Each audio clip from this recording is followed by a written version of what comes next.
LoveLine, yes it is. Phone numbers 1-800-LOVE 191 1-800-568-3191. Fax number 310-854-4455. This is Adam Carolla. That is Dr. Drew. He's a board-certified physician and addiction medicine specialist. And it's Valentine's Day. It certainly is. And let me tell you what I think Valentine's Day essentially has turned into. For you?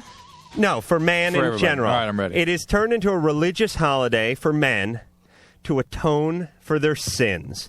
Basically, like Yom Kippur is for the Jews. Yes, yes. That's what this is. It's a day of atonement because we've been a-holes the other 364 days out of the year. We've not done right. We have not bought the flowers. We have not done the surprises. We have not been spontaneous. We have not made the effort. Until tonight. Right. And this is the one chance. Actually, this and the birthday. Yeah. But this especially. Yeah. You have to come through tonight. Right. And tonight we have a very special guest.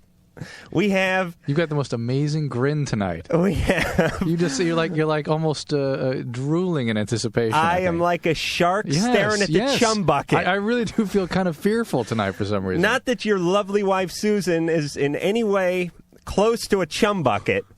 But I'm saying I am that excited. I'm on the edge of my... bucket. You are the chump bucket tonight. We are bringing Susan Drew in. Mrs. Drew. Right. Nancy Drew.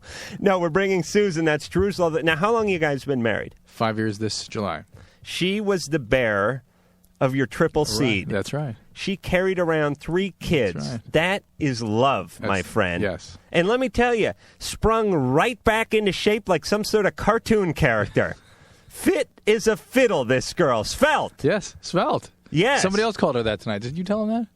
Yeah, okay. Very attractive. Yeah. And I mean that with all the respect I can muster. Thank you. Just... Now you're done. Now what's going to happen the rest of the night? I am going to dig into her. I'm sure. I am going to shake her down like Joe Friday.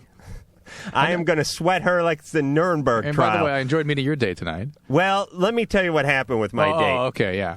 I have been going out with someone for a short period of time. She's not a big talker, and actually I enjoy that. Did you atone today? I did. I was pretty good, but we're going to really celebrate on Friday because tonight we just had a little dinner. Now, what we tried to do with me is we tried to line up an old girlfriend of mine to come on the show. Right. She would have no part of that. Somebody who would speak honestly about you. Yeah, because this new girl I've been going out with just a few weeks has no dirt on me yet. Right. At least she doesn't see it. Right. The dirt is not rubbed off onto her yet. Right. But, Lord knows it's coming too. But the point is we had Cynthia, my old girlfriend, who I'd gone out with for almost 2 years, who could have come in here and just crucified me. I was looking for that. You would have been bucket. elated. But the point is she could not make it in because her new boyfriend would have none of that, and that's how guys are. He claimed that he had something special planned. But as any guy will tell you, that is a big load of crap. He didn't want her coming in and spilling the beans, and that's basically it. Second choice was me trying to get a girl who was on the cover of a raft. Now, this story takes a little explain, but I go into the Big Five Sporting Goods and have been for the last 10 years, and each time I go in, no matter what I'm going in for, I walk straight to the raft section, the pool float section, and I grab this box because there's the greatest-looking girl in the world floating around. You know, they're smart. They don't put, like, postmenopausal chicks with thyroid problems on the raft. They want to sell rafts. Yeah. They put great-looking brunettes and blondes and leggy and tan. And you were going to meet this girl. How? I would just stare at this box. But you wanted to meet her for today. In 24 hours, you're going to come up with her. How I know. We couldn't find her. She moved to Hawaii. Imagine that. So that was it. Then we tried to get Adrienne Barbeau. She would have none of us. So the point is I'm dateless, but it's okay because we can grill Susan, and she's going to come in here in about 5 minutes. But first, we're going to the phones. Gail. Yes. You're on LoveLine. I have a question for Dr. Drew. Yeah, Gail. I was diagnosed with dysplasia of the cervix, Mm-hmm. and then I had, excuse me, I had a colposcopy done, and then I had a LEAP procedure done. Which kind? A LEAP procedure. Mm-hmm. And after going back in for my 6-month exam after that, my pap smear came back abnormal again. You have a cone? And I want to know what my... Are they going to do a cone biopsy? We haven't discussed that. Yeah. What is dysplasia? It's sort of pre-cancer. It's why you get pap smears, to find that stuff, go after it, get it freezed off or burned off or cut off. So you don't get cancer? Before it becomes cancerous. Before it becomes cancer. Just like Okay. if you had a little skin thing that was looking like it was become cancer. Like a mole or something. A mole that looked bad, you take it off, it's gone. Okay. That's the good news about cervical dysplasia. When it's gone, it's done. But it does tend to recur. And the more procedures that are done to your cervix, the more potential there is for there to be problems with what's called cervical incompetence. Meaning that the cervix has trouble really holding the baby in the uterus. But I wouldn't think it'd be much with what you've had so far. I mean, this is really common, what you've had done. Real common. Even after having the LEAP procedure, Yeah. it came back on my pap smear as severe dysplasia. I didn't say that. I said what you've had done so far is very common. Okay. The fact you had it done again, I don't know. I wonder if they're going to do something more to you. And that, of course, increases the probability. They said they couldn't do the LEAP procedure again for another 2 years. And I just want to know what my chances are, or what the odds are of it possibly turning into cervical cancer. Or I can't give you an exact number, but there's a real probability of that. So I'm sure they're going to do something to take care of it. Okay. But and again, I don't think your risk of fertility problems, if that's what your question is going to be that great. Okay. Okay. Thank you. Good luck, Gail. So you're saying they found it and they're going to keep on top of it now. Yeah, she's going to be fine. But she's worried about her fertility issues. Those are real concerns. But I bet it won't be. And they got all kinds of stuff going on these days, right? Yeah. I mean, you and Susan had some stuff, right? Oh, absolutely. We're for a slam dunk and a fertility campaign. Right. I mean, 20 years ago, would you have been able to utilize this technology? No. Was it in place? No. Right. So 20 years from now, don't you think we'll be able to just... Yeah. Oh, it's still moving forward. Absolutely. Yeah, that's why I'm freezing my sperm as we speak. Sabrina. Hi. Hello, Adam and Dr. Drew. Hello. Valentine's Day. Happy Valentine's Day. I have a question and sort of a problem. I love to masturbate. I do it all the time. But lately, when I masturbate, I can't orgasm. I mean, I can orgasm when I'm having sex with my boyfriend, but I can't do it on my own. I was just wondering what I could do. How old are you? 16. Ann, producer Ann, attention, calling Dr. Flambe. Ann, get on the horn here and tell young Sabrina she's having difficulty with her masturbatory. Are you on any medications? Just stuff for my arthritis. What? There's some stuff called Daypro. Yeah. I'm on Vicodin. Oh, well, that's Vicodin. Why are you taking Vicodin? I have a rare case of arthritis. What kind? HLH B27. What kind of B27 arthritis? Ankylosing spondylitis. Ankylosing spondylitis. B27 Liberator, won World War II for us. It's a seronegative spondylarthropathy called ankylosing spondylitis. You're kind of young to get that diagnosis. It usually doesn't start until later. But I will tell you what, the reason you're having a problem is because you're on Vicodin.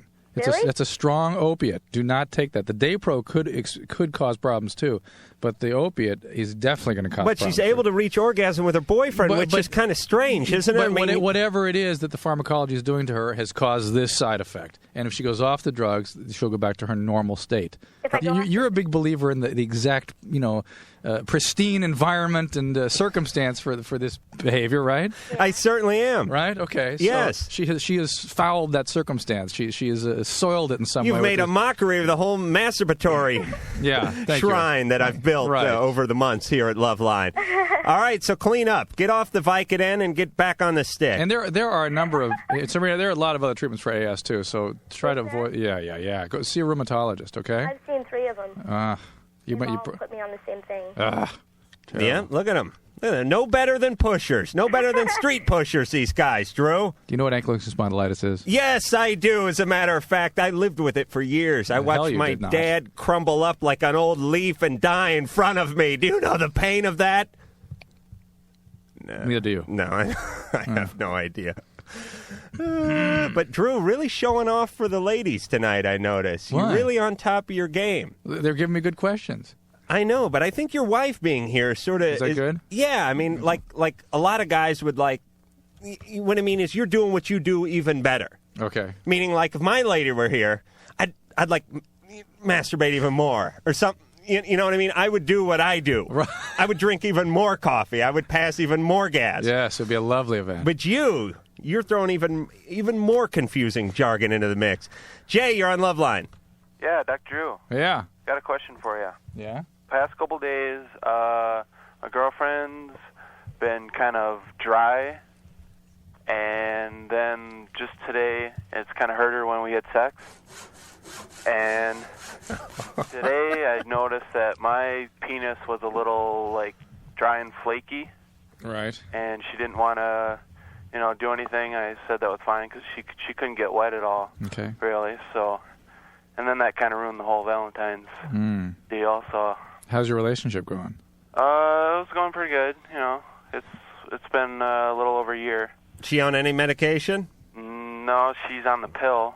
Mm-hmm. No, but I don't know. Just the last couple of days, she's noticed that it's been kind of dry. It was after she got over her period. I don't know what it could be. I mean, you obviously got to give her a chance to heal. I mean, give her a chance to cool out. If you both have been irritated by this thing, don't be so obsessed about it. Use lubricant if you need it.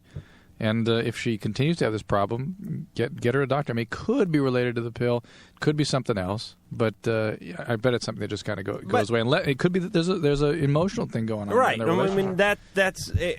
That's your libido affects the moisture factor. Am I right? Right. And your comfort and your feelings. Right. So if she's feeling a little down or something, wouldn't that affect that? Absolutely. It'd be like a drought, right? A drought, exactly. There is something because it's like flaky and. Well, that's just that's you. Don't worry about that. But okay. But worry about what's going on with her. Try to get her to open up and see if there's anything that's really troubling her. Okay. Okay. All One right. more question. Yeah. When does your TV show start? It starts in the fall. Okay, and you know what channel or Fox? Fox out and Fox. If you have Fox, it'll be on wherever Fox. that is. I think we're on like 10 and a half. Yeah. We'll be between two channels. Thanks for asking, Jay. Yeah. Thanks. Well, look who just rolled into the studio, looking lovelier than ever, I must say. Susan. Good evening, Adam. Good evening, Drew. Susan's, I almost said son. That would have been a big son of your father, and wife of famed Dr. Drew. What is it like? Well, it's quite impressive. It actually is. I mean, he's a catch. He is. It's really amazing being married to him because, I just anywhere I go with him, I feel like the luckiest girl in the room. I feel that way every night when I show up to work. You didn't tell me that Valentine's Day was atonement for wife also. We are going to build you up like a house of cards before we mow you down, Drew. I'm waiting. And so let me continue on with the praise of Drew.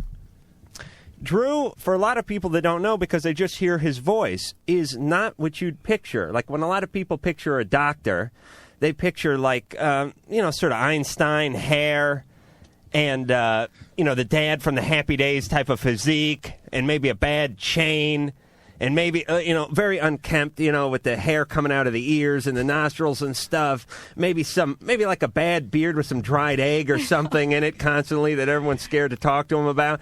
Drew is quite a figure of a man. He's at least 6'2". If anything, I want to be dominated. Wait. He's into all sorts of kinky stuff. Come on, Mike. He's solid as a rock. He's forged from cobalt steel. He's an attractive guy. I mean, he really is. And you made the catch of the century. I certainly did. Now, okay, tell us where you met. We met on the air. The radio. In 1984. Yeah. On this show. Mm-hmm. And that's what she thinks. Anyway, I was already. The rest was history. I don't remember meeting you before that, but I already was.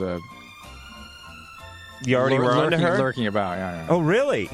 Drew, doing some stalking. I wrote a chapter in your book. Where did you see Susan? We mutual friends. Oh, okay. Now, did you? Strangely, if you really want to get into this, strangely enough, we had run each other at a club 2 years before that, or 3 years before that. Oh, you were cocktailing at a gay bar. No. And the same thing happened where I don't go up and talk to people, but I felt like I really had to talk to this person. I can't even explain to you what this was. And boner.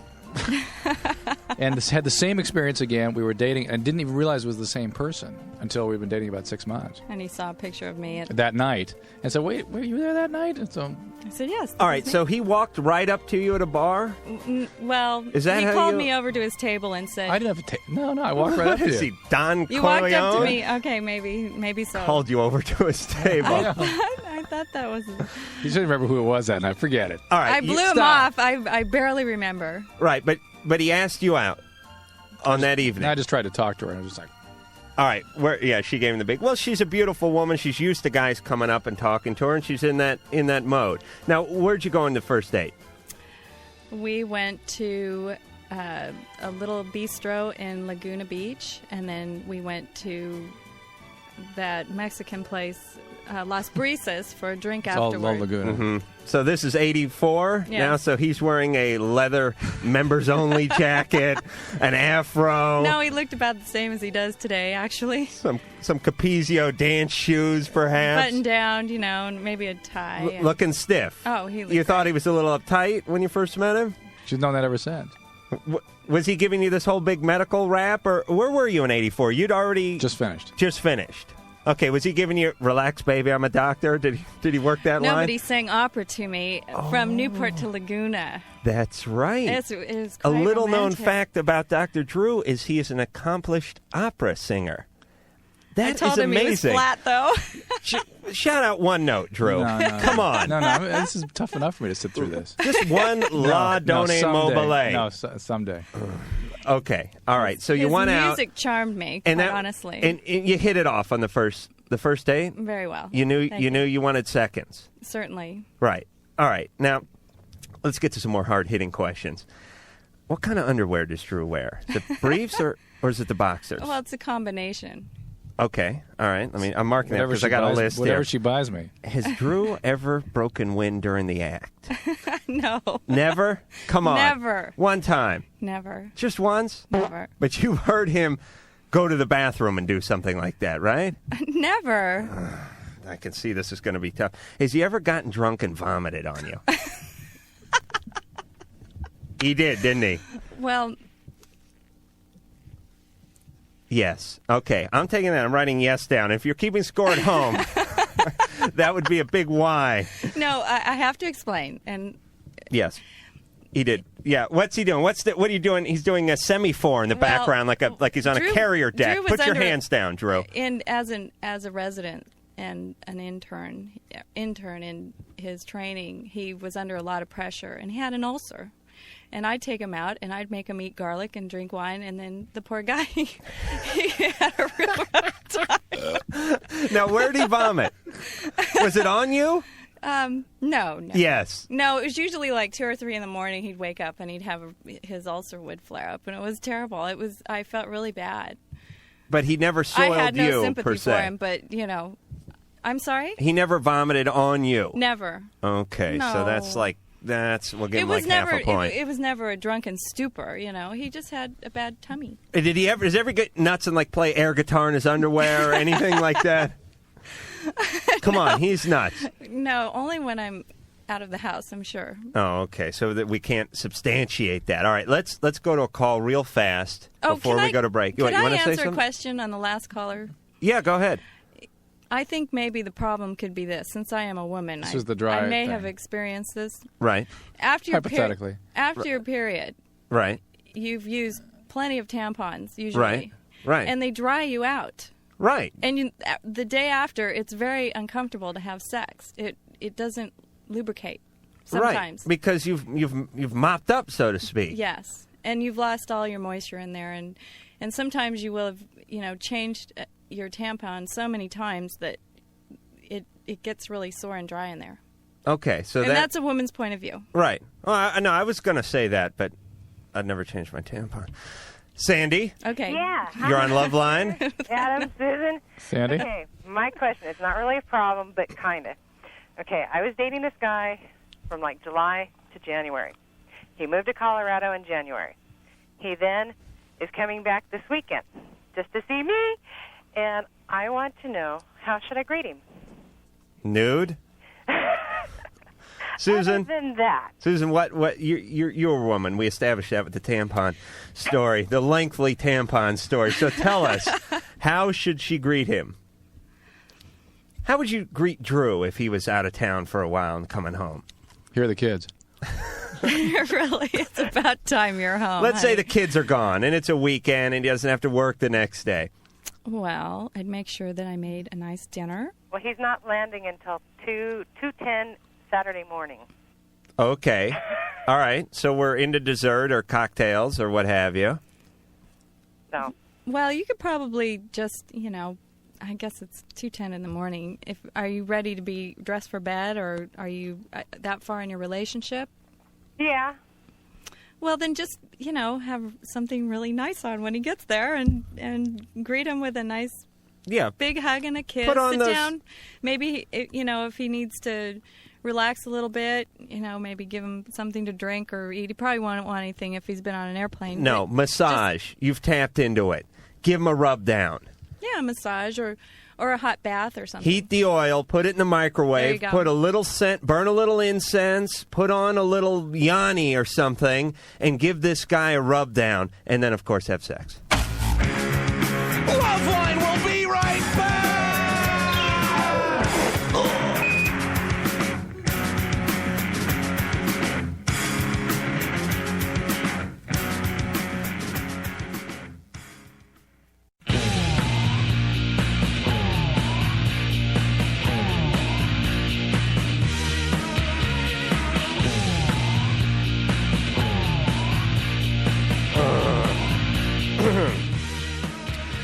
Phone numbers for Loveline, 1-800-LOVE-191, 1-800-568-3191. Fax number, 310-854-4455. I'm Adam Carolla. We have, as usual, Dr. Drew, and as unper usual, we have his lovely wife, For Valentine's Susan, for Valentine's Day. For my atonement. Who I've been picking at like a miner, trying to get dirt. I'm mining you, but you're like a dry well. I'm sorry, he's perfect. I know that, and the listeners know that, and that's why you're here, because we are trying to unmask Drew. We're trying to find the dark side. Like, he beats the kids a little bit, doesn't he? No, there's nothing wrong with him. Okay, you understand I have to ask these questions. Perfect. All right, let's not work this angle for too much she longer. mentioned she had some questions for you, though. Oh, she does. Oh, were you guys talking No, while no, I'm... No, she didn't tell me what they were. I'll get to those later. No, go, feel free. Well, no, I don't really have questions, but I will. The one thing about Susan is she does not sit in the back seat and let Drew put on the dungarees and drive her around this life. She has a lot of opinions.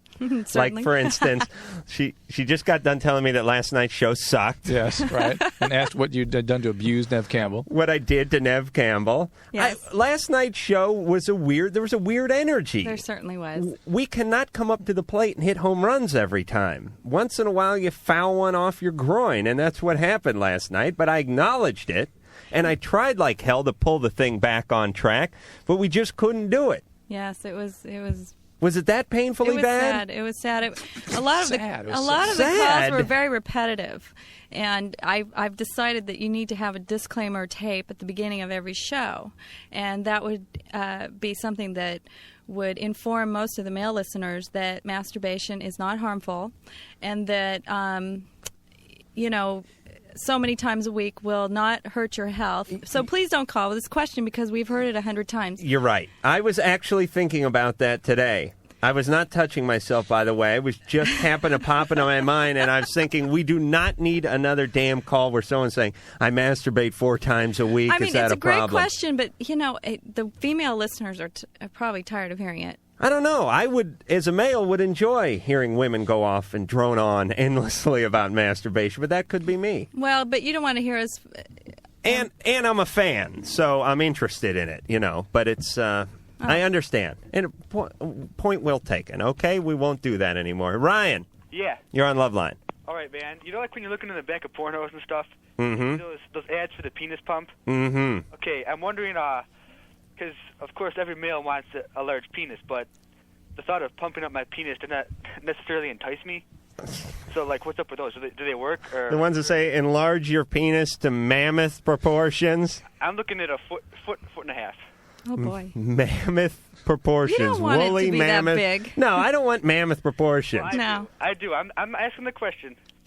Is it harmful? Well, no, it's not harmful. You know it works, though, because they show... I'll tell you how you know. They show a picture of a guy limp, and then they show the same guy with a boner. Right. But So you know that his penis has been enlarged at least 2.5 times. Well, he got an erection, but you don't know that, I want the guy with the erection, and then after he uses the pump with the same erection. All right. I swear to God, I have heard people claim that these things do something. Drew says no. I don't know. I think you've tried it. You think I've tried That's it? how you know. You think I... Don't you have to have it surgically implanted? Well, the pump's so easy. It's like $29.95, you know? They send it to you. Yeah, not the internal pump, not the bladder, Susan. No, the one where you put on It's like a vacuum. Right, here is my take on the whole... Right. Here's my take on the whole pump thing. Yeah. Worst case scenario, it feels good. Do you know what I mean? But it's like a pressure. Couldn't it like explode or something, you know? Well, then... It's like a vacuum in there or something. Listen, those things are, they say they come with a guarantee, don't they? Yeah, but I mean, if my penis explodes, how are they gonna guarantee that? Ryan, listen. It won't explode. Yes. All right. But it won't work either. Millions of... Okay, that's all I want to know, you know, because I don't want to waste $30 for nothing. This has been proven on countless numbers of morons across the country. Your penis will not explode. Magic wand makes my penis grow. I say test it out and call us back. Well, that's $30 down the drain. That's I think you're wasting your money. You're saying your penis is not worth $30, Ryan? Well, it's all right now, you know. It's a good 6 or 7 inches, but it's fine. It's fine. Okay, Perfect. I got That's one more perfect. I got one more question for Dr. Drew. Ryan. Okay, yeah. Your questions are quite stimulating. Okay, thanks, man. Yeah, what's up? I'm in college, you know, so of course. Imagine that. Yeah. What are you in Barber College? No, we're okay. So we drink a lot down here, you know. Imagine that. Yeah, but I was thinking of changing to marijuana. Beautiful. Well, I mean, because it's a little more under control, you know. You don't No. get crazy. I mean, you just sit there. You don't get crazy. Yeah. You don't forget stuff. Right. What would you recommend, friend? I would recommend you. Neither? Well, it sounds like you have a family history of alcoholism, and so you have momentum with that drug, and you're gonna. No, none of my parents drink. Your grandparents? No. No, they all died of cirrhosis. Right. Of the liver. What's your ethnic background? German. Okay. I would suggest that you at least try to cut back on alcohol. Don't try switching to something else. If you're not an alcoholic, you should have no trouble cutting back. Well, no. You see what I'm saying? I drink about 1/4 amount of people here drink. Look, I'm just telling you for you that pot chronically used has a lot of potentially damaging effects that are more serious, I think, than moderate Ryan, alcohol. listen, concentrate on your penis size, would you? And stop bouncing around topically that way. You know what Ryan needs? There should be some invention, combination penis suction device and bong. That, you could move some units of that. It's a long cylinder. All you just have to do is put like a carb on the side of it, and I think you could work something out. I'm going to look into that. That's the other thing. I have a question for you. Yes. Are men addicted to their penises? Yes. I mean, they sell these pumps in order to make money off of men who are addicted to penises. Right. And, you know, this guy's asking if he should go from alcohol to alcohol to pot to his penis. I mean, it's like, come on. You know? No, they are. Well, you have a young son. But for $30, 2 sons. you can improve your masturbation, basically. Yeah, that's what it is. Yeah. And you could never return it because everyone would be too damn embarrassed. Sean. Yeah, how you doing? You're on LoveLine. Yeah, okay, there's a girl that I know, okay? I've been seeing her for about 4 or 5 months now, and I like her. I mean, I'll tell you the truth, I love her. I've never told her that, but, you know, because we're kind of, you know, we don't say it to each other, we write it down on notes or whatever. Right. And tap it out in Morse code. Yeah. God forbid she should know she's loved. How would I tell her that I love her? Because It's the first time he's ever told this to somebody. You've never told it to anybody? No, I told it to somebody, but I mean not her. I mean I really like this girl a lot. How was it the last time you told somebody that? Oh, how long ago was it? How was that? It was a good feeling. I liked Was that really somebody you really did love? Or you just kind of Yeah. Yeah. Yeah. And why are you having trouble telling this girl that? Because I'm scared. I mean, I like this girl more than anybody I've ever did. And what is it you're afraid of? That if you I tell don't her, want to scare her off, or you know. so you might frighten her. What else? Yeah, that's what I'm afraid she'll, not talk to me. So it's a risk you might lose her if she knows Yeah. your true feelings. Yeah. You don't do it while you're having sex, by the way, yeah, because I she know. won't believe that. Yeah.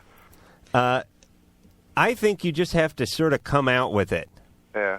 But, yeah, Susan, what do you think? When did Drew tell you he first loved you? I mean, when he was sober. I don't know. Do you remember? I don't remember if you ever did. You don't know where you were when Drew first said those 3 magic words? Well, not really. Oh, she's in trouble. What is that? When did he doesn't remember either. Drew, of course he remembers. He comes in, he has pictures of it. This is pathetic. You don't know where you were? You on the beach somewhere, perhaps, at a restaurant? Could you make something up? This is horrible radio. I remember him telling me he would actually he may consider marrying me once. That was about it. I remember we were in a limo and I was going to go off to Taiwan to do a modeling shoot, and he said, "Well, I would actually maybe consider marrying you." And I said, "Oh, great!" And I got on the plane and left. But well, I guess that's like saying he loved you. I think it was just more of a natural thing. It happened. We didn't really make a big issue of it. But I think if you want to approach it in a nice way with somebody that you're worried about getting an adverse response from, just say, you know what, I think make it a nice environment where you're like alone. Take her out to dinner. Yeah, like go to the circus or something. You know what, that's a little intense. Maybe like taking a walk on a beach or walking somewhere where you're not, face to face looking for a response from her face, and be having a casual chat with her and say, you know what, I just need to tell you that I think I'm in love with you. Don't say, you know what, I really love you. All right, so don't say it like you need a response. Say, first, I really liked you, and we've been really good friends, but I think I'm really falling in love with you, and wait for a response, but don't do it like face to face where you're going to be seeing what her face looks like, because she may respond, and it may look differently than what she's actually All right, so you're saying leave it open-ended. Don't say, I love you, do you love me? Right. Say, you know what, I think I love you. And say, I'm really falling in love with you. And don't pin her down and stare her right in the face and say it. Be walking on the beach, holding hands, because then you're not going to read stones. into whatever her response is. Right, all right. I love you.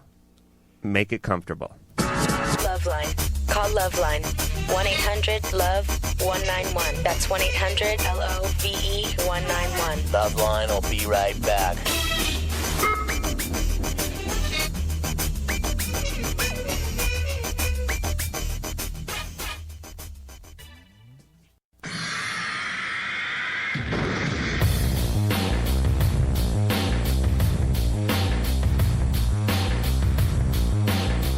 Hi, this is Rodney Dangerfield. I'll tell you, the guys here at LoveLine are the greatest. They're the best in the whole world. Now, will you please untie me? Okay, Rodney. Phone numbers, 1-800-LOVE-191, 1-800-568-3191. Fax number, 310-854-4455. This is LoveLine. I'm Adam Carolla. That is Dr. Drew. He has been kind enough to bring his lovely wife, Susan, in tonight for Valentine's Day. They had a nice dinner. We did. You got a present. You want to open your present, Drew? Is it time? Oh, yes, please do. It's always present time here at LoveLine. And while you're opening the present, I want to continue my questioning for Susan. Susan. This, by the way, is apparently something my mother was surprised at. Right? Yes, your mother wrapped it, too, by the way. She goes, oh, don't tell him that. I said, is that kind of like saying that your mother wrapped it while you're having sex or something? This is a gift you, Susan, bought for Dr. Drew. Yes. Oh. There's a response. Hey! Boxing gloves. Wow, woman after my own heart. Oh, yes. In leather and everything. Yes, that's so we can fight through the next year. I know where you got. How many ounces are those? 16, 14? I don't know. It was the only pair they had, so. Oh, really? Yeah. Yes. Are they okay? Made in Mexico. Let me tell you, one of the few things that's okay to be made in Mexico besides tequila is boxing gloves. Yes, 12 ounces. These are lovely. Really good. Drew, you can do the rest of the show in your gloves. Now, that is a present. Is it? It certainly is. Guys aren't into, decoupage and stuff like that. I thought it was a great idea. Guys don't want mementos. Guys want stuff that's made out of leather that they can wear out. Beat their wives up with. There you go. He can work out some of that pent-up sexual hostility that he has toward me. And me. And we're going to get into that in a few minutes. But first, we're going to Vanessa. Vanessa, you're on LoveLine. Hi. Hey. I have a question for Dr. Drew. Yeah. Well, the other day my mom told me that I have something like an intact hymen. Mm-hmm. Which is what you're supposed to have. Well, I don't, because she told me, like, really weird. She was just like, when you were 6, he found it, and it was just a big thing.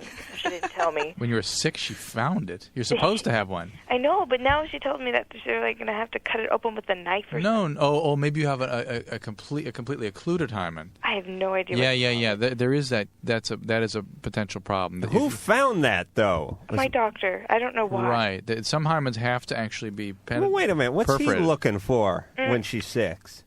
I know. I Should he was be wondering. looking around that? Yeah. Well, he said that I don't know. My mom told me that I have like a yeast infection or something. And go away. Oh, it's Mom. That's Mom. Go away. Go away. I'll do it later. What kind of reverence is that you're treating your mother with? Is that your mother? Yes. You're shooing her like she's a pet. Well, because you don't know. Because if anything, I know what she's probably doing in there in a second. So what? I know what she's going to probably doing because her boyfriend lives with us now. So. Okay, is that situation okay? Yeah, I'm just trying to get her. All right, let's get back to the hymen. Okay. What we're saying is that... That was a Frankie and Annette movie, by the way, from '67. Back to the hymen. Vanessa, for instance, you've not had your period yet, right? No. And the problem is if she has her period, it will not flow out because this is a complete membrane. We talked last night about there being a small opening, right? Right. Hers is completely occlusive. So will it has come, to be come out opened. like her ear or something then, No, right? it'll What'll accumulate. happen? It'll accumulate, and then And it'll she'll go have to bad, and then you open it. there'll be trouble. Yeah. You need to have like a tracheotomy done in your nether regions. Am I right? Hymenotomy. Hymenotomy. Could I do that? When would this happen? If you've had the proper training. Probably not too distant future, frankly. Because my mom, like, this is how she put it. If when I'm going to have intercourse with a boy, I will have to have it get it opened up, and I will have to come to her for that. Oh no. Oh, so Mom is using this like a chastity hymen. So she's like, so she figures like when I'm 30 or something, I'll go to her and go. No. When you have your first period, you're going to have it opened up. It doesn't have to be. I think when that's you how it have works. sex. I mean, again, I'm. Have you had a period yet? All right, so you may be able to turn the tables on Mom because Mom said you need to come to me when you're ready to have sex. Essentially. Well, you're ready to have sex. Anytime, but when you're ready to get pregnant, you're going to have it. Right, but Mom is holding this over her head, meaning if you went to your mom right now and said, I want to have this removed, she'd say, I think we'll give it another few years. I think your doctor should decide. Right, you got to talk to your doctor about Well, I was supposed to this Friday, except he canceled. it. Well, it's not an urgent thing, but get in there and get it taken care of, okay? Well, because she said that if I wanted to have sex with a boy, I would pass out in pain. Yeah, it's Wow, possible. Mom, is she a religious woman?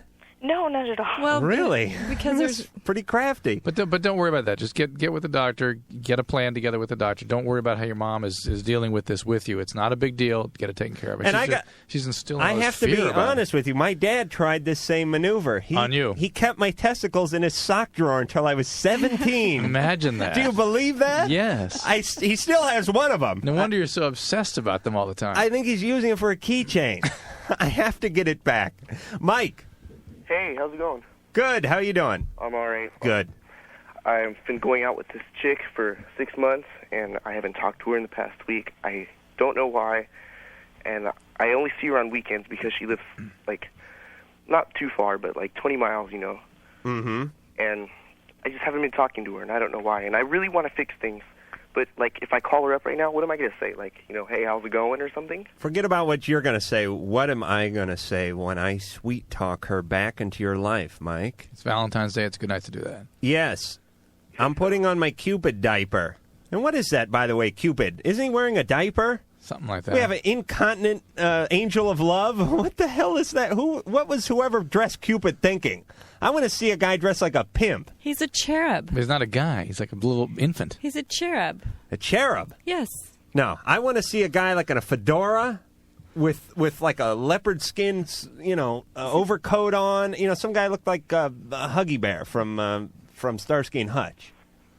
Mike, is that all right? Sure, yeah. Yeah, All let's right. call her. So, all right, Mike, we're going to put you on hold. We're going to get her number, and I'm going to patch everything up between you two. And Susan's going to help me out because sometimes relationship needs a woman's touch. Am I right? Oh, gosh. Yeah, you're going to help. Chris. Hi, Adam. How's it going? Good. How you doing? I'm doing good. Hi, Dr. Drew, and hi, Susan. Hey, Chris. Hello. What's up? Okay, I just want to start off by explaining I have a friend who's been investigating becoming a dominatrix. Yeah. And she was told that she might have to get involved in transvestite training. And we're just wondering what transvestite training is. Is that like transsexual training? No, it was explained as transvestite training. Oh, yeah. You got to go through strap camp, which is like boot camp, except for it just goes up your crack there. There's all sorts of things that are involved with that. It's a lot like the military.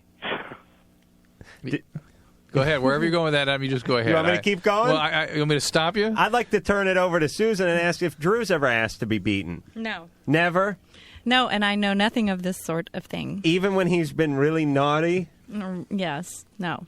He never wants you to, he never calls you mommy in bed? No. Somebody spank me.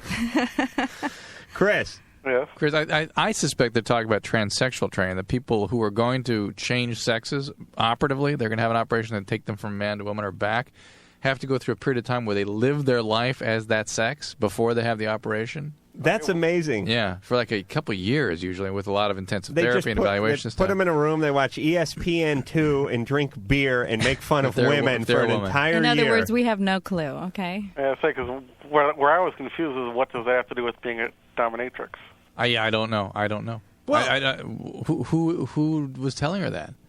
Well, transvestites dress up, right? Is there so dominatrix? One of these adult shots, and you there have was a woman there who did it. Well, look, you probably learn how to dress up in all this weird garb and get yourself. But we're talking about somebody that's going to dominatrix training school. I mean, what? Well, I would imagine. Well, listen. All right, let me say this. Sort of like travel agency school, Drew. I used to teach comedy traffic school, right? And I had to go through an extensive training period because the company I worked for did not want me getting up there and making an ass of myself, which I ultimately did. Of course. But first, I had to go through the training, just like the training you had before getting on this show. Extensive, right? Carpentry and boxing. The point is if you're going to employ somebody to be a dominatrix, you should probably tell them what you want, some of the policies. Yes. How to handle a cat of nine tails. Right. How to verbally abuse someone. How to shackle someone. How to beat somebody. When to stop beating someone. All right, we got that. I'm starting to get excited. I don't know if you noticed that. You certainly weren't going to stop, were you? Transsexual training. Yeah, right, Drew. You're helping on this one, Sue. Jamie, you're on LoveLine. Hi, I had a question about piercing. Yeah. Mm-hmm. I just pierced my lip like 2 weeks ago, Mm-hmm. and I was wondering when it would somewhat heal more. I would think it would have healed by now. You did it yourself? Yeah. Not a great idea. What'd you use?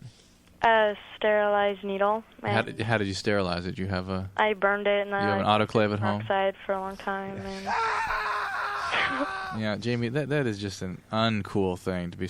Well, I didn't trust anybody else to do it because I'd had my friend who had gotten it done, and they had pierced one side of his lip, and they had trouble getting the earring in or the lip ring in, so they had to do the other side too, and his lip got so swollen. Well, look, how old are you, Jamie?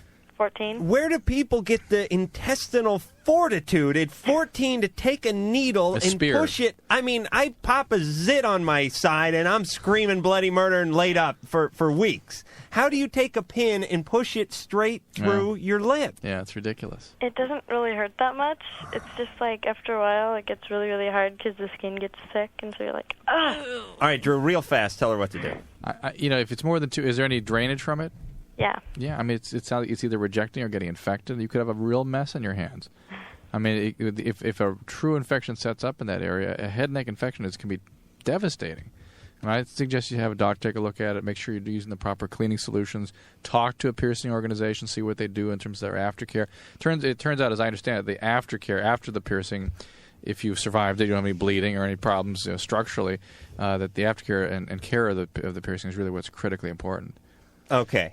So there. And when we come back, we're really going to put the screws, pardon the pun, to Doc, Drew, and Susan, and I'm going to dig up some dirt, or my name is not Mike the engineer. Hello.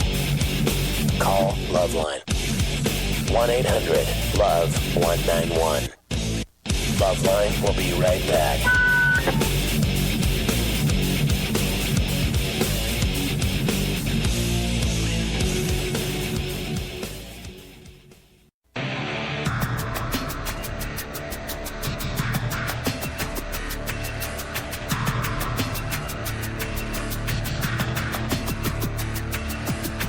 Oh, we are back on LoveLine. 1-800-LOVE-191 is the phone number. 310-854-4455 is the fax number. And we were talking a little earlier to Brother Mike, who was having some difficulty in a long-distance relationship, if memory serves. And we said we would talk to his significant other, who is named Amanda. Amanda? Yeah? What's going on? You're on LoveLine. Hi. I don't know. He hasn't called me for a whole week, so ask him what's going on. He doesn't know. That's part of the problem here. All right, we're seeing... Mike, can you hear me? Yeah. All right. Amanda, can you hear me? Mm-hmm. It's Valentine's Day, kiddies. Mm-hmm. What is going on? I don't know. I feel like a moron. What? I feel like a moron. Why haven't you called her in a week, Mike? Yeah, that's what I want to know. I don't know. I'm stupid. And once you didn't, you probably got too nervous and anxious about doing it and guilty. Oh, you guys, I have another call. Well, screw them. You're on LoveLine. And you know it's not Mike. No. Who would it be? Oh. It's probably my friend, Alyssa. Don't get it. Okay, I won't. Listen, Mike. Yeah. Why did you call us and complain that the relationship wasn't working, that you haven't spoke to her in a week when it was you? That's what I said. I'm a moron. I sabotaged it. What are you thinking? I don't know. You scared that you're getting too close? Well, yeah, kind of. You scared that you have feelings that are too strong? Yeah. Why don't you tell Amanda how you feel right now? I feel like a moron. No. We know you're a moron, but how do you feel toward Amanda? I love her. I love her with all my heart. All your heart. Amanda, do you hear that? Mm-hmm. What do you think of Mike? I love him too. Oh, God. Amanda? Say, Mike, I love you. Oh, Mike, I love you. Love you too. Okay, all right, Amanda, do it right. And you too, Mike. I'm doing it right. Amanda, tell him you love him and tell him like you're dying. I love you. I love you too, Amanda.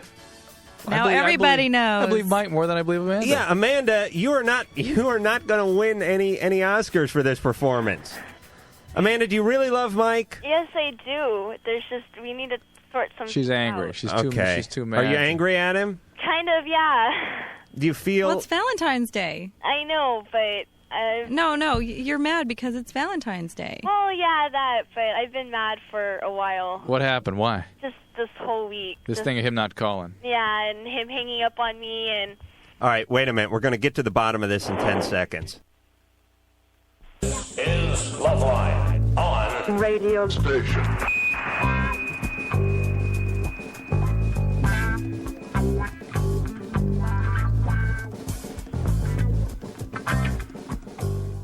Okay, now when we left off, we were talking to Amanda. Amanda? Yes. Mike's still on the line. Mike is on the line, but Mike cannot hear you right now. Okay. Let's talk for just 1 second. What's really going on? Because I didn't buy that I love you crap for a second. I mean, I love him. I still care for him.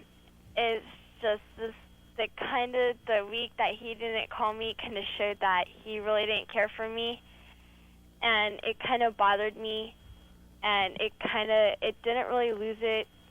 A little bit, maybe it did, but it's just the way he showed it was like he didn't care, and I don't want to be treated like that.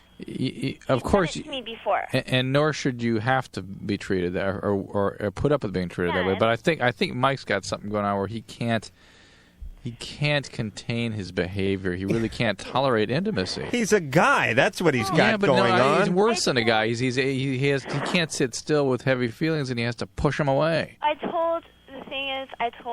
Because I guess his friend told me that he needed time by himself, and I said that's fine. He can call me and tell me himself that he needs time alone, and I said fine, I'll give it to him. Right. I'd rather him tell me that than put up a front. All right, so let's just get to this real quickly. Let's just get to the bottom of this.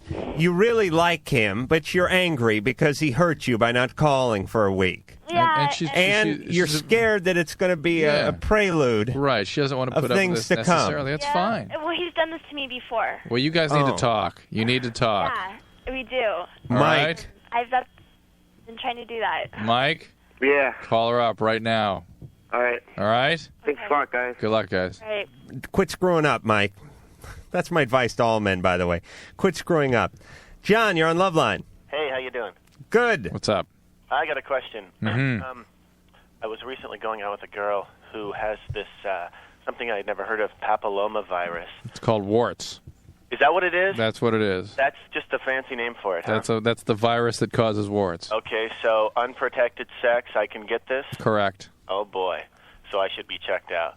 Yeah, but actually, it's highly contagious. You should consider, even if you don't manifest warts, that you probably carry the virus. Wait a minute. He probably carries the virus? If he had unprotected sex with her. Oh, okay. Is that what you did, John?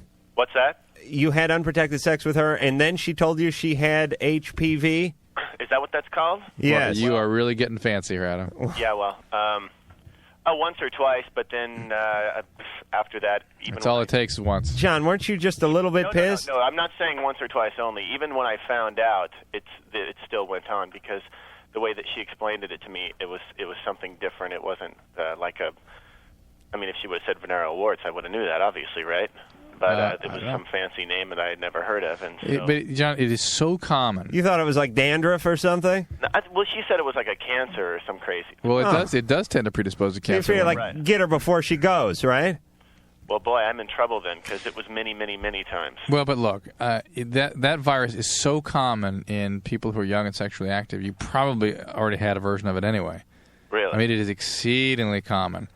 So it's not as though you have something unique. And you just need to wear a condom. You should wear a condom anyway. Wonder if she told you she had AIDS. What's that? Wonder if she told you she had AIDS. Did you ask her if she had AIDS before you had sex with her? Yeah, of course I did. And or anything else? Or anything else. Well, this AIDS is or the anything else. Yeah. Yeah, I mean, everybody... Yeah, I knew this, but I didn't understand exactly what it was at all. Here's the rule. And neither did she, evidently. Let me explain the rule to everyone who's listening when it comes to sexual contact with people you've known for under 5 years. When they say, I have something and you don't understand it, that is your cue to put a condom on. I don't care what it is, if you can't pronounce it, or if they just say, I have this, and then they start speaking Latin, you put a condom on. That's all you need to know. Why would it be any different just than if you know you're going to have sex with that person that you put a condom on? Well, I'm saying you regardless should, of what they say they have or don't wear have. a condom, but when you hear, I have this, when you hear that sentence uttered, you must put a condom on actually during the conversation. Even if you're eating dinner and they lean across the table and say, I have HPV, you go, hold on a second. Waiter? I think a condom should go on until you know the person better and you find out more about them. So is this something I need to go right away for, you think? Why? Well, I mean, can I cure this? Can I get rid of it? No. I've got it forever. Correct. If I have it, it's there forever. Correct. And there's nothing to do about it. The warts should be contained. At least that's the prevailing theory. That if you get a bunch of warts, they should be treated because they tend to proliferate. It tends to be more infectious when you have warts. Is that topical or is that a pill? There's not pills, but there are multiple different topical. But treatments. I think if we take it and look at it this way, if you look at it like having a pet that will never die, it doesn't make it so bad. Right. You know what I mean? It's like getting sea monkeys that will outlive you. John, does that ease the pain? Well, my sea monkeys died, so. I'm sorry. I love the package, by the way. They have like the king one and the queen one. They didn't look like that. One of them's like running a carnival, a Ferris wheel and stuff, and then you see them and they look like they're little brine shrimp or something. They float around and the cat knocks a bowl over after a week. John? So I've got a life with sea monkeys. Great. Yes. Good luck. Okay, well, cleared it up for me. Thanks. Good luck, John. Okay. Speaking of sex, Susan. Yes, I have sex. Because we really haven't gotten into that with Drew. I'm moving away from Drew now. But I do have questions. You understand I have to ask. Certainly.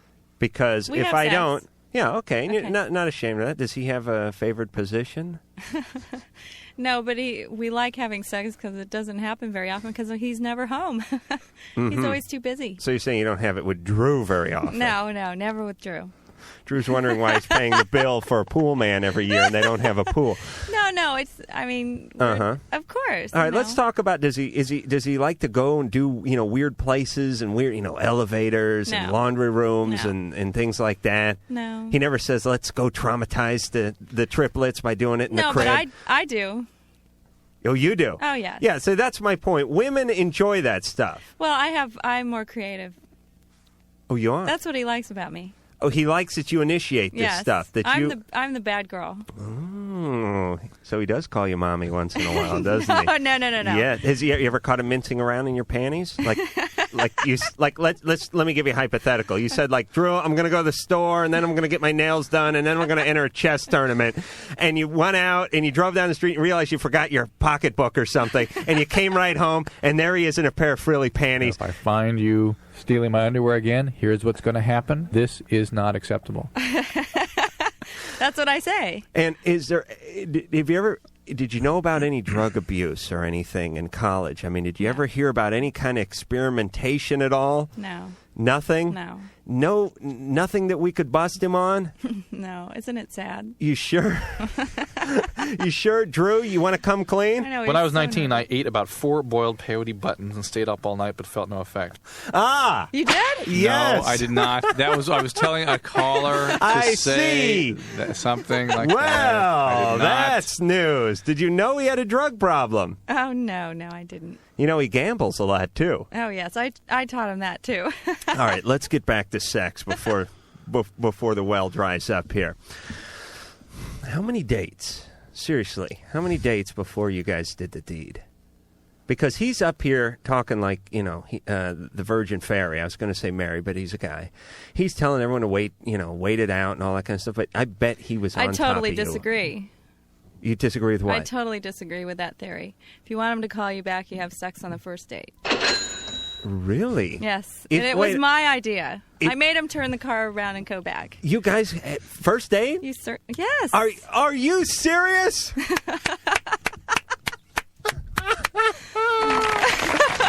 First date because I never lie. You knew what you wanted. Yes, I did. There it was. Yes. You're a liberated woman. He was driving me home. I said, turn this car around. You're going the wrong way. You didn't grab the e-brake and crank the wheel real hard. Pretty close.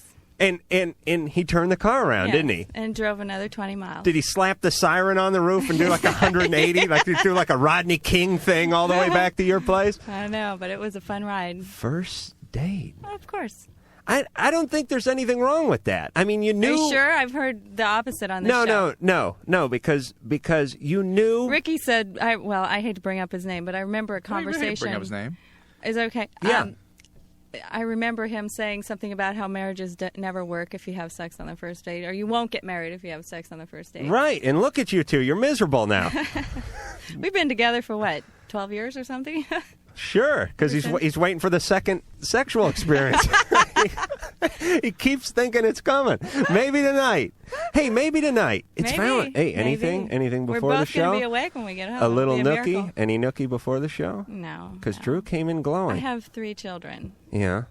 I know. Can't you you can't just lock them in the room or anything, can you? All right, so let's move back to the sex here. First date, because you eyeball the guy at the gay bar where you met him, right? You know what you like, and you go out. You know he's a gentleman. Well, no, we went out about 2 months after we met on the radio.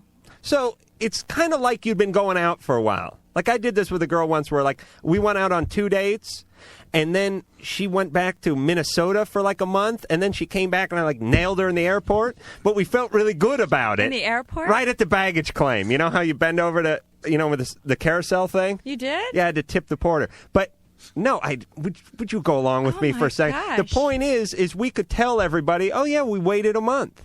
When the reality is we waited 2 or 3 days. We never dated. We just met. You got right into it, and then that was it.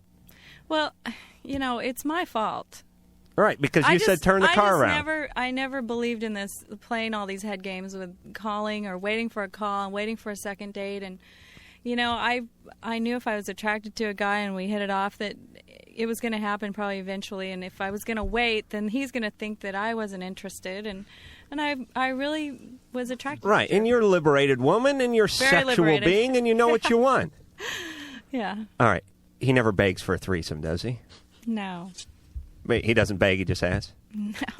He just doesn't put like notes in your cereal or anything? I'm all the woman he will ever need. All right, as far as you know.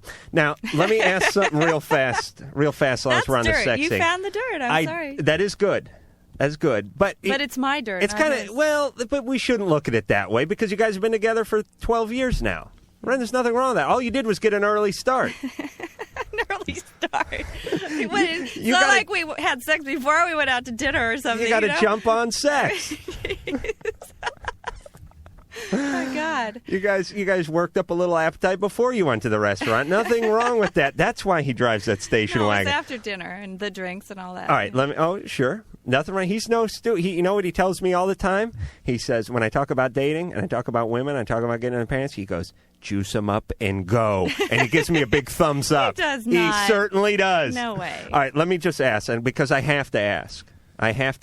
We have to get to the size department. We do, because it was on the screen, and because I would be remiss if I didn't ask, is he small, puny, or microscopic? Which one is it?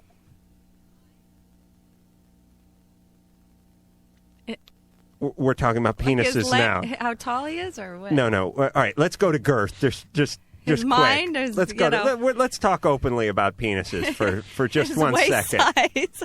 I don't want to ask this, but you got to realize I will be attacked if I don't ask the probing questions. Well, but I don't think that's really. No, it's not relevant. Not for me. Not at this stage of our relationship. He's perfect. Perfect? For me. Call him medium small? He's perfect. Smallish? Well, on the small side.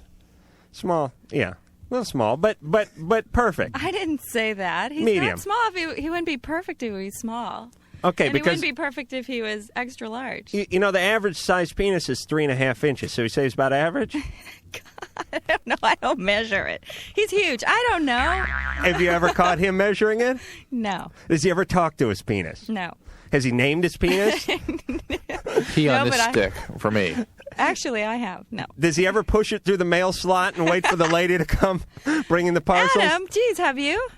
Oh, hell yes. And I live in an apartment, so it's just people going down the hall that see somebody it. did that to me once, but I don't think it was him. Really? Yeah. They hung it through the mail slot? No, they hung it through the window. I've tried to get mine through the mail slot. Why do guys do that? Well, exterior doors are an inch. Scared the hell out of me. I couldn't leave my house for a week. Jeez. I mean, come on. He hung his penis out the window? No, some guy did once when I was living alone. Hung his penis out of your window? In the window. Toward you? Yes. Why do guys do that? Maybe it was hot. Maybe he wanted to air. It could be a total. I had to call the police. The police thought I was totally out of my mind. So there was a penis in my window. Yeah, we got a 6900 going down on Elm Street. See the woman, seeing the penis. Really? So never anything strange. All right, real quick. Let me ask you this seriously, because every guy. This is before I was married. Every guy's done this. Has he ever went to the bathroom for just a moment while you were in bed, headed back in, took his penis and testicles, put it between his legs so it looked like he had just a vagina, and he said, come here, kiss Auntie Susie. No. He never said anything like that. No. Nothing weird. No. And I do have an Auntie Susie. That's not funny. Oh, I knew. She's a real Auntie Susie. Okay, so nothing weird like that. I hope she's not listening. Never asked you to put anything strange in his butt? In his butt? Yes. No. I have to ask. Do you understand? Well, maybe a gerbil or something. The kids were like, where's the pet? What happened to our salamander, Ma? He's gone to a better place, son. Your dad will be passing him in a matter of hours. Ew. Nothing like that. This is so weird. Never asked you to dress up in anything strange? Me? Yes. Little something. Come on. No. Never wanted you to play like Tupperware party or nothing? Not unless I wanted to. Never played like meter inspector? No. Bible salesman? Oh, God. You ever tell him to put on his lab coat and use his stethoscope the right way? He's actually a pretty normal guy. I taught him everything he knows. Nothing weird. All right. Last line of questioning. Okay. Make it quick. Did he ever bring home like a cadaver and say, let's have a threesome? No. Okay. Do you ever bring home any tools or anything from work? You know, any cheek spreaders or tongue depressors or or carbuncle piercers or anything? No. You never brought home like a rag soaked in ether and tried to force it on you? Just his wonderful self, that's all. Does he ever bring home any sample pharmaceuticals and say, let's nothing? No, unfortunately. Does he ever leave the toilet seat down or up? No, he puts it down. I make him do that. How did I learn that, though? I had to train him. Yeah. During pregnancy. Took pregnancy. Oh, I fell in the toilet. You fell in the toilet? I was pregnant with triplets, and I fell in the toilet. I was so mad at him. Because you're carrying around a lot of weight, and once you start that downward momentum... Oh, I was mad. I said, Drew, I'm pregnant with triplets. You got to put the toilet seat down, because I fell in. Because I So you train him for that? I had really strong legs, but after the 50 pounds were in my tummy area, I couldn't hold Any it up weird now. grooming habits? Anything? Does he trim things in a strange manner? No, he plucks his eyebrows right in the middle sometimes. Right in the middle? Well, I do that too, otherwise I'll look Is that like... weird? Well, I do it, so I can't say anything. I'll look like Matt Dillon in his tribrow if I don't. Do you pluck if I don't any? do that. I know you shaved your butt. I heard that one. Let's stick to Drew for just a moment here. Has he ever shaved anything weird? No. Nothing. No. Any way he applies aftershave that we need to know about? No. And no talc? Does he talc up? Has he been listening to me with the talc down the shorts? No. Does he ever wear underpants more than one day in a row? No. Unless we're on a ski trip or something and he runs out. Do you ever catch him just wallowing in the hamper like a dog rolling around on a lawn? No, we have people who do the laundry. And it's not me, thank God. Does he pee? He's great. Does he pee in the shower? Well, I asked him that because the cats were peeing on the carpet outside the shower once, and I told him to stop it, and he did. He pees in the shower. Yeah, he said Kitty he did. see, kitty do. Has he ever taken a dump on the glass coffee table in the living room? Oh, yeah, he did once, All actually. right, now we're getting somewhere. Call LoveLine. 1-800-LOVE-191. LoveLine will be right back.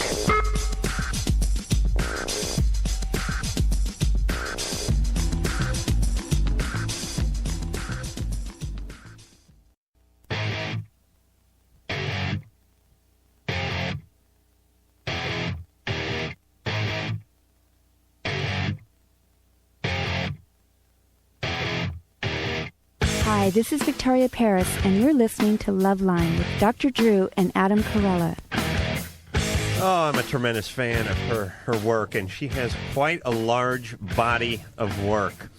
Porn star Victoria Paris there. Phone numbers 1-800-LOVE-191, 1-800-568-3191. Fax number 310-854-4455. We're here with Drew, who took his grilling like a man, I must say, and his lovely wife, his foxy wife, his more than attractive wife. Attractive is what you call average-looking people when you're trying to be polite. She is foxy, and I can see... Thank you, Adam. Thank you very much. I appreciate it. I can see why any woman would be attracted to Drew, but I can see... You're working it, aren't you?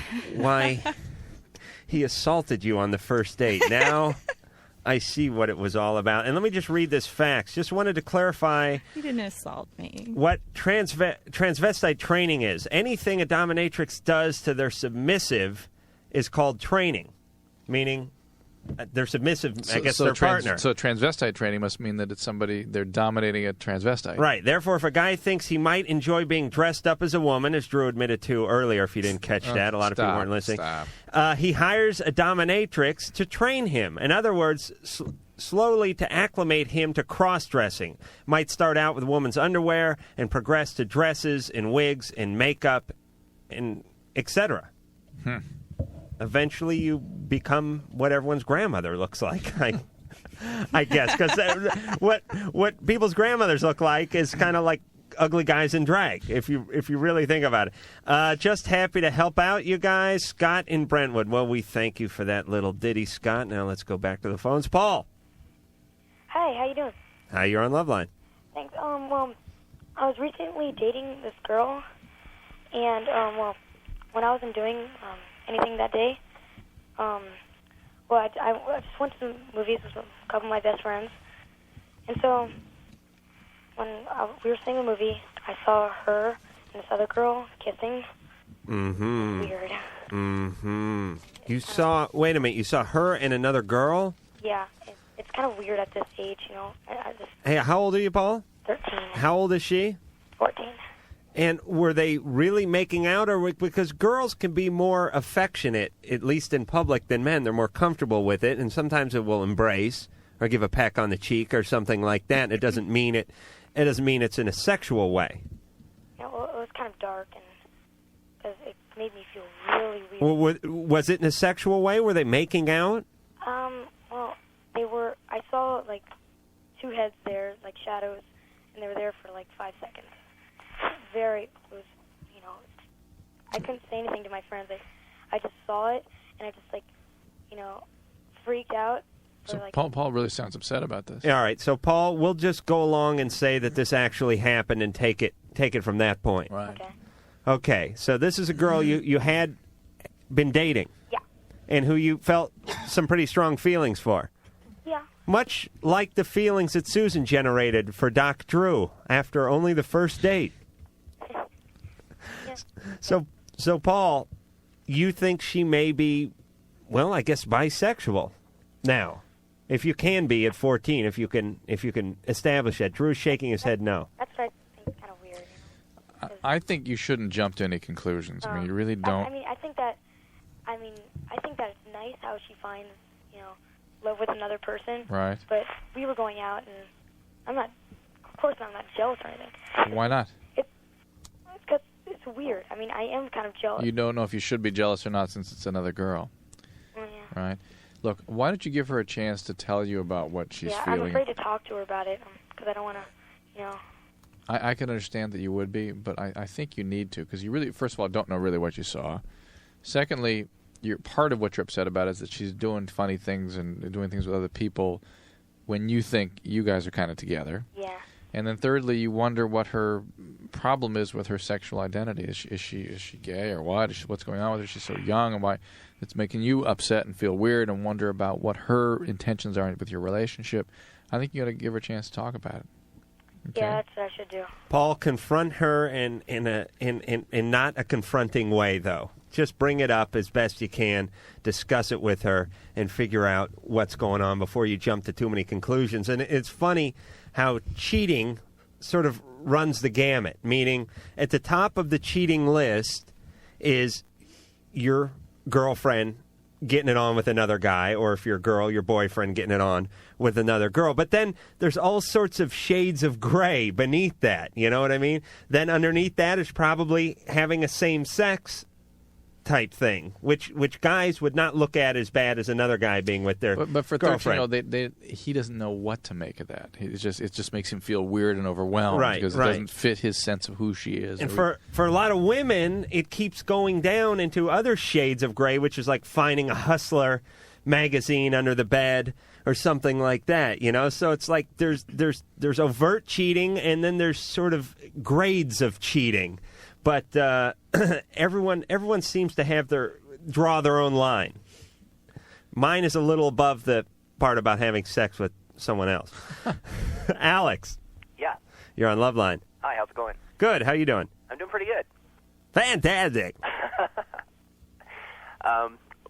Well, I had a question. I wanted to know. It was kind of funny that you guys mentioned that the doctor's wife is very attractive, because that was what my question was. How important do you guys feel physical attractiveness is? Well, the doc is going to sit here and do a skin-deep rap, and he was attracted to her brain, but that does not explain why he attacked her on the first date. And it was essentially she could bring him up on charges, although I'm not sure about the statute of limitations at this point. But I think you could get a good lawyer would get you something out of this.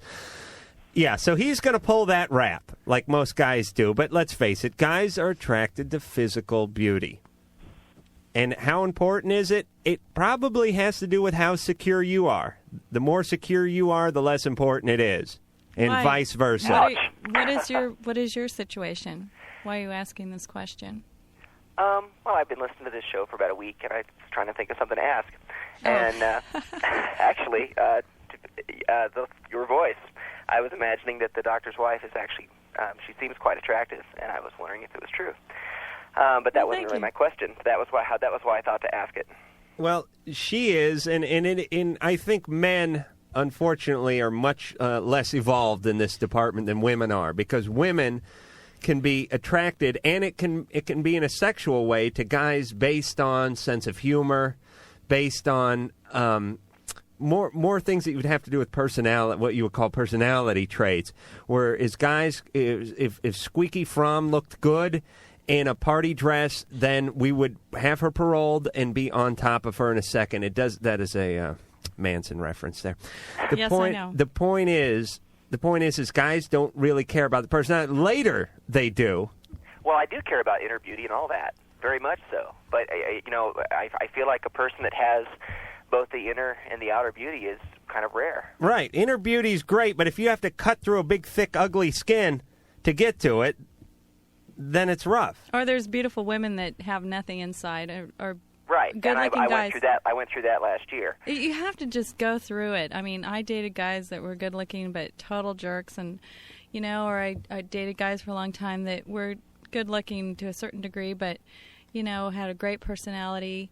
But I was lucky with Drew because he was really gorgeous and really smart and really wonderful, and I ended up with him. I used to see beauty in everything that I did as a job. I mean, I was working as a model. I had a group of models working for me, and Drew was attractive. I could tell he was attractive, but I also knew he was intelligent, and he was well-rounded and very nice. Right, the total package. I mean, it's really hard to find people like that, but I was really lucky, and and a lot of people don't like to say that they chose their partner because of the way they looked, and I'm not perfect. I mean, Drew, loves me for who I am.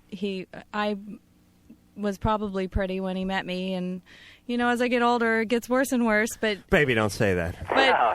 But it's not really important if you're happy with your person, your love of your life. I mean, if it's your soulmate or somebody that you want to be with for the rest of your life, it doesn't matter what you look like. And I can say this, even immature guys can eventually be attracted physically to a characteristic, meaning you can see someone, everyone knows the story, you see someone, you think, they're okay, but nothing big, but then you get to know them a little, maybe they're a friend of a friend, maybe they're in your clique, and you hear their rap, and you see the way they treat their friends, and you see their talents and what they're into or their sense of humor, and you start getting more and more physically attracted to someone based on that, although women are much better at that than guys. Shauna.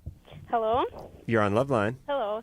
How you guys doing? Well. Okay, I have a couple questions. Yes. Okay, I have a lot of gay friends and stuff, and I'm not gay, but I've been having dreams about having sex with women, and I was wondering, am I gay or something?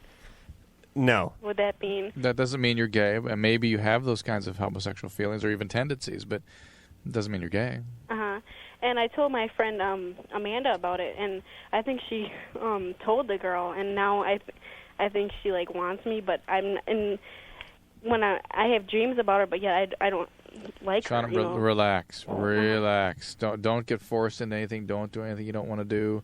Don't assume just because that person is aware of some kind of vague attraction you have for her, she's going to be able to suck you into a relationship or attack you in some way. Mm-hmm. Not going to happen. And let me tell you, as you get older, you learn to ignore your dreams because you have them every night. They make no sense.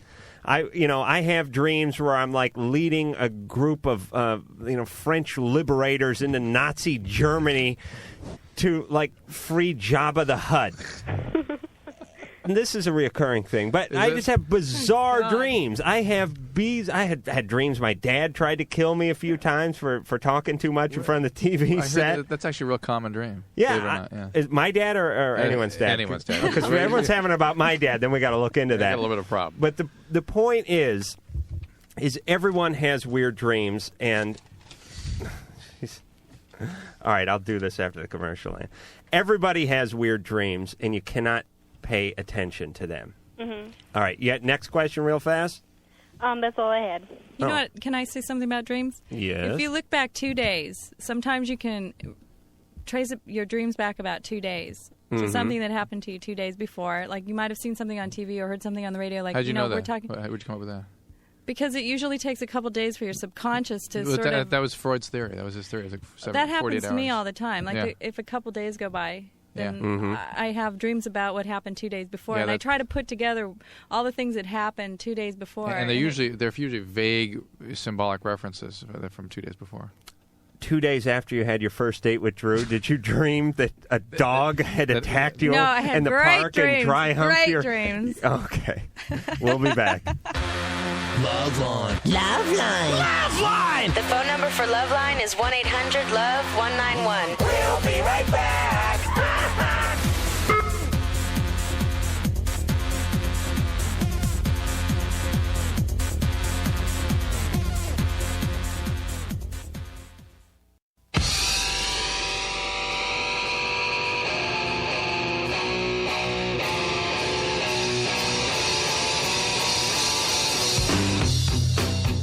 Phone number 1-800-LOVE-191, 1-800-568-3191. Fax number 310-854-4455. The show is called LoveLine. I'm called Adam Carolla. He is called Dr. Drew, and she is called Mrs. Drew, Susan, who's here tonight dishing all kinds of dirt on Drew, loosening up a little and having a good time. And I think our listeners appreciate that because they listen to Drew week in and week out, month in and month out, year in and year out. And nobody knows my problems. We don't care about your problems. Well, I have problems, though. But we don't care. We got to talk about Why? it. Unless it's your fault, Adam. Unless the problems Drew gave you. He gave them to me. Like crabs? What do you got? Well, like I'm always alone, and I have to take care of the kids every night when he comes on the air, and he works 3 jobs, and he's an overachiever, and, he's a great guy, but, there are the downsides of that. By the way, overachiever is not a good term. Overachiever means dumb guy, way over his head, doing way more than he should have, accomplishing way more than he should have accomplished with the brains God gave him. I think, no, but I know how you meant it. Is that what that means? Well, not really, but sort of. I would say Drew's achieving about as much as he should achieve, given all the tools that he has. I don't want to nitpick. And then, it's been going on for years and years and years. And you're lonely. Yeah, and I have 3 kids, and you I'm have raising needs. them. And, sure. And you're in your early 30s now. Well, yeah. Yeah. Okay, that means late 30s. No, seriously, you don't look a day over 39. Okay, all right. You really don't look a day over like 32. You look very young. You've stayed out of the sun. Nope. I guess you kicked the heroin thing some years back, and you look really good. And the point is as you get older, and I'm guessing you started off a little horny in life. You don't have to answer because we don't need to shame you or the doctor here. It's not that I'm like oversexed or something or undersexed or whatever it would be. I'm just basically alone most of the time. Right. And I'm raising 3 3-year-olds. You're a woman and you have needs. Right. And I spend most of my time with, the nannies or the grandparents and the kids or driving between the gym and the market and nursery school. And as good as the doctor is, he's still I not... have a great life. I live in a nice house. I'm a very happy person. But right. It's like but it's like being a single parent. It's a living hell. It's a hell. single parent with... It's hell. Yeah, it's busy. It's hell. Lonely. It's a busy, chaotic hell. And I was going to say, as good as the doctor is, he's still not figured out a way to remove his penis and leave it at home when he goes out for one of his 18-hour days. I need that. See, I worked that out, but I ended up losing it. So I'm going to go out to the car and look under the seat And now. You know what it is? It's not just the sex. It's like having the time to... Women need time to get into a sexual relationship or have the nurturing. Right. And, just having somebody around to... He's Right. great. He comes home and he rubs my feet. It's really Right. great. After a long day, he comes home and he rubs my feet. Wow. And that's like the greatest thing, Yeah, but you want that time before to build into the sex. Yeah, but then, he leaves at 9:30, so the sex, isn't as often as we'd like it to be. Now, essentially foreplay is Drew saying, come on, pull your skirt up, baby. Or we're too tired, on the weekends. We're like, oh, my God, I'm so tired. Has he ever fallen asleep on you? Yes. He's tired, too. Right. He works so much. That's what I'm saying. Yeah, but we Yeah. go away and we try to take vacations, but, it's really, you have to be really strong. You can't be clingy, and you have to just be able to bear through it. Right, but once you get out of town, once the bags drop in the room and the door gets shut, It's fine. As long as we have a nanny with us, if we have our kids, we have to get a completely different hotel room for the kids. And if we go away alone, which we're going to actually do you for our can't leave them in the anniversary. car? No. Even if it's not too hot? So, it's pretty tricky. It's pretty But it's just a big... But most parents go through this. I mean, it's a free-for-all in that room, though, once you guys get alone. I mean, it's like freaking Woodstock in there. Am I right? Yes, the clothes flying from every direction. Yeah, it's usually pretty good. Drew ever fog the glasses up? Well, right. I don't think he wears them. Quick question. He ever put the glasses on around his waist so his penis becomes the No, nose? what are you talking about? Never does that and then puts like an oversized top hat on. Adam, jeez. Never. Okay, I have some quick penis questions. More penis I questions? don't want to ask them, You know what? but I did don't get like a fax. Penis question. I don't either, but you understand I have to ask. I got a fax. It says compliments me on getting to some of the hard-hitting questions, but said we left the penis query too quickly. We've yet to find out if the good doctor is circumcised. Yes. Yes, okay. Oh, why are you prompting me? I don't know if I should be answering Don't be these prompting, Drew. questions. Drew told me to answer that. Okay, Drew, yes. put your hands by your side. Whether it bends to the left or to the right, and I guess it depends on what side of him, if you're standing in front of him or behind him. No comment. No? I don't No know. pull? I have No pull no one way idea. or the other? It's perfect. There's no English on that weenus? I have no idea. Okay, so you're saying straight. Yes, but I don't know. Like the crow flies. I can't tell you. His penis goes What like the crow difference flies. does it make? I mean, is he going to win an award I'll or something? tell you what difference it makes. Inquiring minds want to know. Our sick listeners are interested. I'm not Why? interested in this. You think it's for my Why? own pleasure? It's for your own pleasure, I'm sure. No, of it is not. This is a fax. Do you hear that? Okay, let me ask you a few more questions. Does he wear it to the left, the right, or the middle when I he's have wearing no underwear? idea. Well, when he's wearing slacks. I never look. You don't look? No. Drew, you want to jump in on that? No, All right, he doesn't. I'm guessing he goes down the right foul line I haven't for that really one. thought about it. Okay, oral sex. All right, I'm sure he's into that. You just nod on that. Oh, He's sure, He's sure. into Everybody that. is. And he's a giver, Yes, too. Oh, yes. extremely He good. knows what a woman likes. Oh, yes. Does he take the glasses off? Does he have the decency to take the glasses Of off? comes, and he shaves. He Okay, let's shaves. go. Does he ever do that little Not his reflective head. mirror that doctors wear just to really... No. No, never does And it. he knows where the G spot is. Oh, he does? Yeah, so keep going. Okay, because wait a minute. I'm going to find out what that is in a minute. Innie or outie belly button? He has an innie. Does he have a third nipple? No. Okay. But I well. do. No. Remember, I had 3. I had to grow another breast. Oh, right. You got triplets. Right. All right. Well, that's it. Sincerely a gay fan. So there you have it. Okay. All right. We're going back to the phones. And I thank you for your sincerity and your frankness. Jim. Yes. You're on LoveLine. What's up, Adam? How are you, Jimbo? I'm all right. How are you doing? Oh, I couldn't be better. Interesting show tonight. Thank you. I just, my problem here is I was going out with this girl, and I went out with her for about a year, and we were supposed to get married in July, right? Right. And about 2 months ago, she starts freaking out on me, starts saying she don't know if she's ready to get married, blah, blah, blah, needs to date other people, whatever, you know. And I'm like, the whole time I'm just going, well, she's just got cold feet, whatever, you know. So I kind of backed off, and she started dating this other guy, right? Mm-hmm. Like the day after I moved out. Don't think that he wasn't lined up. Oh, I know. Well in Women are advance like of the that. time the starving student showed up with the van. Yeah, so anyway, the problem here Signaling to the bullpen, by the way. Yes, calling in a relief penis. Yes, Jim. Oh, man. It hurts, baby. I've been The there. problem is here, okay, about a month goes by, and I'm just aching, man, the whole time, you know. I'm like doing the whole, you know, okay, I'm going to feel this now and not feel it later. You doing any stalking? Huh? You doing any stalking? What's that? That's where you follow her around? No. Not parked out front of her house? No, I'm not a stalker. None of that. None of that. Get loaded and bust in the house. God damn it! I left my chapstick here 6 months ago. Where is it? I need it. No, I didn't want to deal with that, so I left it alone, you know, and let her do what she was going to do. And then I started dating this chick that was 18, Right, me and her were 24, and then Right. I started dating this friend of mine. You went younger. Yeah, she's Right. only 18, and, Right.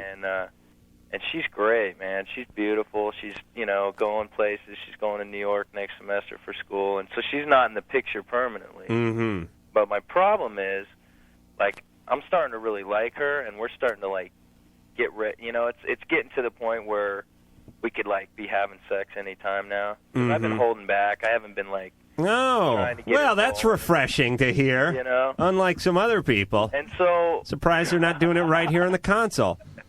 So, now the problem is my ex is calling me, and she's starting to, like, feel all this pain and, like, wondering if we could have done something to work it out. And then it throws my heart in, too, because I'm like, part of me is going, well, I wanted to be with her, and I wanted to get married to her, and Yeah. now I'm with this other girl. All right, Jim. Susan's going to help us on this, but here's my take as a guy. I would write the ex off because I don't think you're going to be able to forgive her anytime soon for this situation. You may say, I forgive you, and then one day you're going to start talking about something, and she's going to go, what kind of dressing should I get on my salad? And you're going to go, Thousand Island or French, and then you're going to yell, well, at least I'm not banging guys behind your back! No! You're going to work that into every conversation. Do you understand? Is that how guys are? Yes, they cannot let things go. Really? They can't. But They women can't let it can. go. Women can. But see, this is the deal. Because they're smart. This is the deal. She's calling me, asking me questions about this other girl because she knows I'm dating her. Damn straight she is. Asking me where we, how often we see each other, where do we go, what do we do, like, just probing me in roundabout ways to get all this information, and I'm like going, well, what difference does it make? Right. All right. She doesn't sound mature, and I'm not here. I don't want to just, commit acts of misogyny on the air. I'm not here just to bash her because she's a woman, but I am here to say that she left. You guys were living together. You guys were talking about getting married. She was your fiancée, for Christ's sake. I was going to take her to Jamaica in July, you were going to take her to damn Jamaica and home, I'm assuming. Yeah. Yes. The point is she moves out and starts up with a guy immediately and starts right. She works with the guy. Okay. That's what I needed to hear. I say it every time. They stalk their prey. Do you understand? They're like cheetahs up in a tree. The supervisor. Oh, great. Okay. So that's not going to work out. This isn't going to work. And that's why she's back at him, because the other right, it's not working out. Now she's going back. Forget it, Jim. Forget it. You got I like problems. to hear you, Dr. Drew, man. I've been kind of quiet all night. I sure have. He's haven't been put in his place. That's why. Well, I've been hiding under the table here. I think Drew and I have different ideas about this. I think we think differently on this whole subject.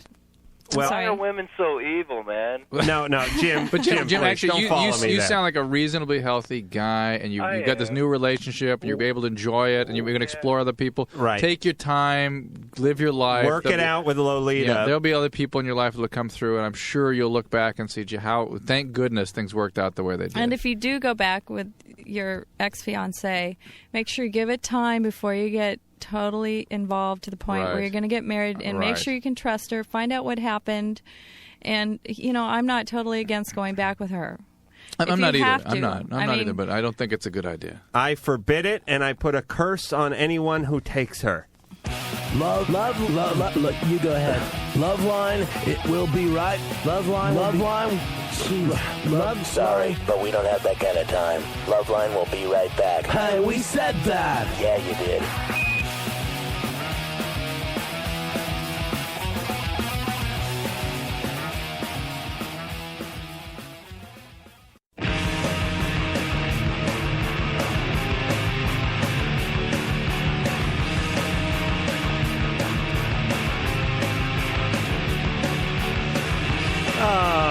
We have a fun time here on LoveLine. Beautiful phone op Sherry and beautiful producer Ann. We're having a lovely time at Doc Drew's expense tonight, learning about all sorts of things, all sorts of dirty little skeletons that Drew had in his closet. And it's really a compliment to you, Drew, because, and Ann, you can chime in here if you like. If Drew was a fat, repulsive, disgusting tub of a man, you would not give you would actually be repulsed by hearing these stories by Stuff like getting this these makes little, me sick. hearing these little sexual revelations, wouldn't you, Ann? Definitely. But it's because But it's okay when it's true. When it's true, because look at him. Yeah. You He's know a what god. I'm saying? He is a god. He's a god? He's a god. He's like Adonis and in Patrick Swayze. There's just got to be some more dirt on him. He can't be that perfect, Susan. I know it's hard, isn't it? All right, we have about 50 seconds, Susan. Is there anything? Has he ever had, to the best of your knowledge, and just hypothesize here? If you'd like to write to us or ask these lovely questions, it's Loveline, P.O. Box 4345, Hollywood, California 90078. Email at luv191@aol. And we'll be back tomorrow. I suspect I will be back tomorrow. Have you ever caught him chasing No. a chicken around the house, No, yelling, he's "Give me some sugar"? perfect. Never. And I appreciate him letting me come on the show tonight. And you as well. And we appreciate having you, Susan. And we hope to see you, we'll see you before next year, but hear you next Valentine's Day show. And I hope my kids are okay and Nanny Reina's having a fun time tonight. I'm sure they're in one piece. And I want to say that Barry Nolan from Hard Copy is going to be on tomorrow night, and we can talk more about dirt. Until then, I'm Adam Carolla. And I'm Dr. Drew. And we'll see you tomorrow. So that's it then.